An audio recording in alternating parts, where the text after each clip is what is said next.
मशहूर है। युक्ति और भक्ति का परिवार भी दिल्ली में रहता है। दोनों को कॉलेज में आए हुए अभी कुछ ही दिन बीते हैं, लेकिन भक्ति का रंग लड़कों के दिल पर छाने लगा है और युक्ति को कोई देखता भी नहीं है। अब ये बात युक्ति बिल्कुल भी बर्दाश्त नहीं कर सकती है, लेकिन ऐसे ही मौज मस्ती में दिन बीत रहे थे। हर रोज की तरह युक्ति और भक्ति आज भी कॉलेज गईं। युक्ति ऑटो से कॉलेज आई थी, जबकि भक्ति अपनी बड़ी कार से कॉलेज आई थी। हेलो युक्ति, हाउ आर यू? मैं बढ़िया हूँ, लेकिन तुम्हारी जितनी नहीं हूँ। क्या हुआ? तुम आज ऐसे चिढ़कर क्यों बात कर रही हो? तुमसे कौन नहीं चिढ़ता है? वो देखो बाहर, सारे लड़के तुमको ही ताड़ रहे हैं। अब ये लड़कों की प्रॉब्लम है, मेरी प्रॉब्लम नहीं है। तुम ही बताओ, मैं इसमें क्या कर सकती हूँ? वैसे एक बात बताऊं, वो लोग तुम्हें नहीं बल्कि तुम्हारे स्टेटस को ताड़ते हैं। तुम्हारे पास जो पैसे हैं, बड़ी बड़ी गाड़ियां और अच्छे अच्छे कपड़े हैं, और इसके अलावा तुम्हारे अंदर कुछ खास नहीं है। मैंने कभी कुछ नहीं कहा और मैं अपनी तारीफ भी नहीं करती हूँ। सारी बातें तुम ही बोलती रहती हो। अच्छा, वैसे तारीफ लायक कुछ है भी नहीं। हाँ। अब कॉलेज के अंदर चलें या बाहर गेट पर खड़े होकर लड़के ताड़ने हैं? चलो अंदर, मुझे बाहर खड़े होने का कोई शौक नहीं है। युक्ति और भक्ति दोनों अपनी क्लास में चली गई, लेकिन युक्ति का व्यवहार बिगड़ता जा रहा था। दोनों क्लास में गए और अच्छे से पढ़ाई की और अपने अपने घर चले गए। शाम को युक्ति ऑटो से अपने घर पहुंची और बगैर पैसे दिए जाने लगी। ऑटो ड्राइवर पार्थ ने आवाज लगाई, अरे मैडम जी, माफ कीजिएगा, लेकिन आपने मुझे पैसे नहीं दिए। मैं तुम्हारे पैसे लेकर भागी नहीं हूँ। ये पकड़ो 10 रुपए। मैडम जी, कॉलेज यहाँ से 10 किलोमीटर दूर है, मेरे 100 रुपए बनते हैं। मेरे पास 10 रुपए हैं, अगर तुम्हें रखने हैं तो रखो, वरना जाओ। मैडम जी, मैं भी कॉलेज में पढ़ता हूँ, उसके लिए फीस जुटानी पड़ती है, और इतने कम रुपए में मैं क्या करूँगा भला? कम से कम 50 रुपए तो दे दीजिए। नहीं नहीं, मेरे पास कोई पैसे नहीं है। अरे मैडम जी, अगर तुम इतनी गरीब हो तो फिर ऑटो में बैठती क्यों हो? ओए गरीब, चुप कर, वरना मुझसे मार खाएगा। अब बिल्कुल हद हो गई है। मैं मेहनत मजदूरी अपने कॉलेज के लिए करता हूँ, लेकिन तुम जैसे लोग पैसे नहीं देते हो। और गरीब मैं नहीं हूँ, तुम हो, क्योंकि मैं अपना पेट भर रहा हूँ और तुम दूसरों का पेट काट रही हो। पार्थ ने अपना ऑटो वापस घुमाया और फिर दूसरी सवारी की तलाश में निकल गया। रात को ऑटो चलाकर पार्थ अपने घर चला गया। उसके घर में उसके पिता रघुवीर और माँ विनीता हैं। पार्थ ने सबसे पहले अपना ऑटो खड़ा किया और उसके बाद पढ़ाई करने बैठ गया।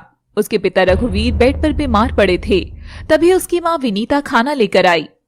पार्थ बेटा, तुमने खाना भी नहीं खाया और पढ़ाई करने बैठ गए हो?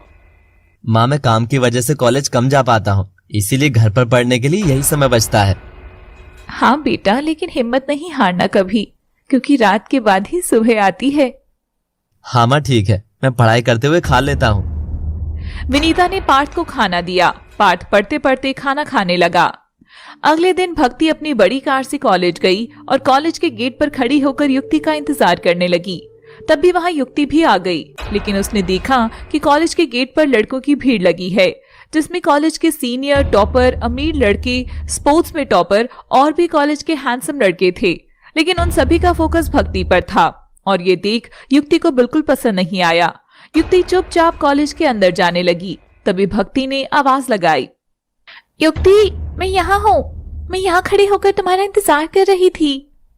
अच्छा, तो तुम यहाँ हो? मुझे तो तुम दिखाई ही नहीं दी। ओह सॉरी, तुम दिखाई भी कैसे देती, क्योंकि तुमको तो लड़कों ने घेर रखा था ना। युक्ति, तुम पागल हो गई हो क्या? आजकल तुम कैसी बातें करने लगी हो? ये कॉलेज है और यहाँ कोई भी खड़ा हो सकता है।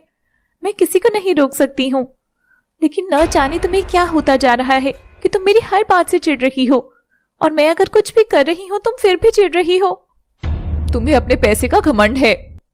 हम बचपन के फ्रेंड हैं, लेकिन ये बात कहाँ से आ गई? आपसे पहले तो कभी नहीं आई। तुम बचपन से ही घमंडी हो, लेकिन मुझे समझ अब आया है। अब क्लास में चले? हाँ, क्लास में ही जाना है, क्योंकि मैंने कुछ दूसरे शौक नहीं पाले हैं। यार।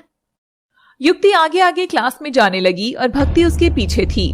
जैसे ही वो क्लास में जा रही थी, तभी उसके सामने एक लड़का आया। युक्ति गुस्से में थी तो उस लड़के से टकरा गई। युक्ति ने पीछे मुड़कर देखा तो वो लड़का कोई और नहीं बल्कि पार्थ था। युक्ति पार्थ के ऊपर बहुत जोर से चीखी। आवाज सुनकर बाकी लोग भी वहां आ गए। अरे मैडम जी, आप देखिए, मैं... मुंह बंद करो अपना। मैं अच्छे से जानती हूँ तुम जैसे गरीब भिखारी लड़कों को। लड़की देखी नहीं क्यों पीछे पीछे आ जाते हो?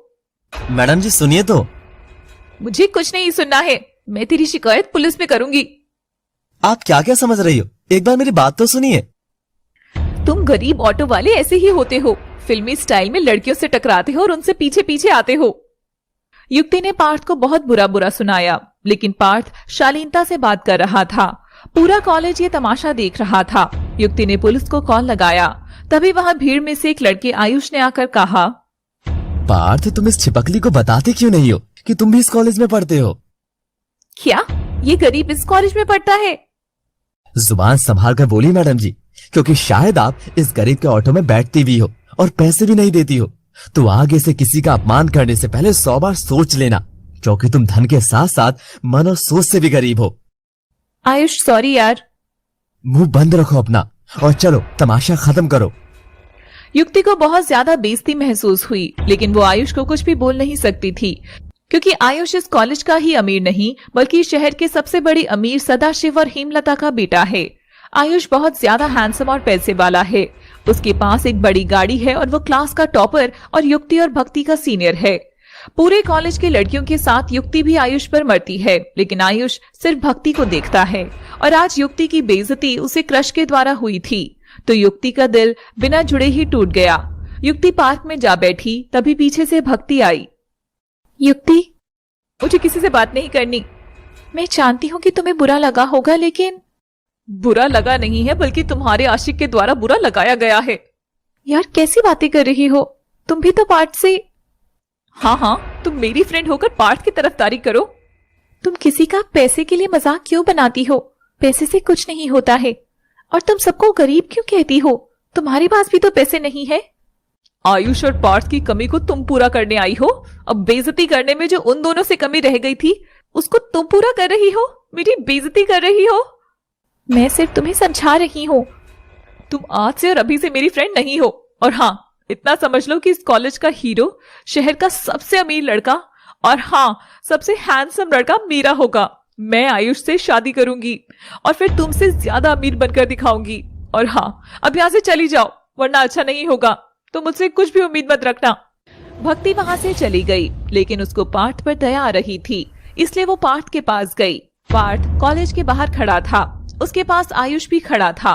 भक्ति ने दोनों को हेलो बोला। चलो आज पार्थ के बहाने, लेकिन आप बात करने तो आई, इससे ज्यादा खुशी की बात क्या होगी? धन्यवाद भक्ति, तुम इतनी अमीर हो फिर भी कोई घमंड नहीं है, और युक्ति कुछ भी ना होते हुए इतनी घमंडी है। कोई बात नहीं, वो गुस्से में कुछ भी बोल देती है, लेकिन दिल की बहुत अच्छी है। हाँ शायद। हाँ, और पार्थ, तुम इतनी मेहनत कर रही हो, एक दिन तुम्हारी मेहनत भी रंग लाएगी। थैंक यू भक्ति और आयुष, अब मैं चलता हूँ, मुझे ऑटो लेकर जाना है। Okay, take care. और हाँ, डरा मत कर यार किसी से। भक्ति और आयुष बातें करने लगे। आयुष अपने मम्मी पापा के साथ डिनर कर रहा था। तभी आयुष के पिता सदाशिव ने अपनी जेब से फोन निकाला और एक फोटो हेमलता को दिखाया। ये देखिए, ये रिश्ता आया है आयुष के लिए। ये भी बहुत अमीर लोग हैं और हमारे पुराने मित्र भी हैं। लड़की बहुत सुंदर है। डैड, मैं अभी शादी नहीं करना चाहता। आयुष उठकर अपने कमरे में चला गया। वो शादी नहीं करना चाहता था, क्योंकि उसे भक्ति पसंद थी, लेकिन वो नहीं जानता था कि जिस लड़की का फोटो उसके पापा दिखा रहे हैं वो भक्ति ही है। युक्ति सोने जा रही थी, लेकिन तभी उसके फोन पर व्हाट्सएप नोटिफिकेशन आया। युक्ति ने देखा तो उसकी बुआ का मैसेज था। उसकी बुआ ने एक लड़की की फोटो भेजी थी जो युक्ति के रिश्ते के लिए आई थी। युक्ति ने सपनों का राजकुमार समझा था, लेकिन फोटो पार्थ की थी। पार्थ की फोटो शादी के लिए देखकर युक्ति गुस्से से चीख पड़ी और फोन जमीन पर पटक दिया। पिछले एपिसोड में आपने देखा कि युक्ति अपने कमरे में थी, तभी उसके फोन पर उसकी बुआ ने शादी के लिए एक लड़के की फोटो भेजी और वो फोटो पार्थ